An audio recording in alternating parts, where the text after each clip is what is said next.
તમિલનાડુમાં ગમખ્વાર અકસ્માતમાં 11 લોકોના મૃત્યુ થયા। તિરુપાતુર પાસે બે બસ વચ્ચે ગમખ્વાર અકસ્માત થયો હતો। આ અકસ્માતમાં 11 લોકોના મોત થયા જ્યારે 40 લોકો ઘાયલ થયા છે।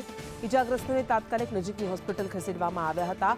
અકસ્માત અંગે મુખ્યમંત્રીએ દુઃખ વ્યક્ત કર્યું છે। તમિલનાડુના શિવગંગા જિલ્લામાં સવારની આ ઘટના કે જ્યાં ભીષણ અકસ્માત સર્જાયો હતો અને પરિણામે અનેક પરિવારોના માળા વિખેરાઈ ગયા। અહીંયા આ ઘટનામાં કુલ 11 લોકોના મૃત્યુ થયા છે, 40 લોકો ઘાયલ થયા છે, જેમાં કેટલાક લોકો ગંભીર રીતે ઇજાગ્રસ્ત થયા છે। સરકારી બસોની સામસામે ટક્કર થઈ હતી અને તેમાં આ મોટો અકસ્માત સર્જાયો હતો। પ્રધાનમંત્રી નરેન્દ્ર મોદીએ પણ આ ઘટનાને લઈને એક્સ પર પોસ્ટ કરી હતી અને દુઃખ વ્યક્ત કર્યું હતું, પરિવારજનો પ્રત્યે સંવેદના વ્યક્ત કરી હતી। આ ખૂબ જ મોટો અકસ્માત તમિલનાડુમાં કે જ્યાં બે બસ આમને સામને ટકરાઈ હતી અને આ ભીષણ અકસ્માતમાં 11 લોકોએ પોતાના જીવ ગુમાવી દીધા છે।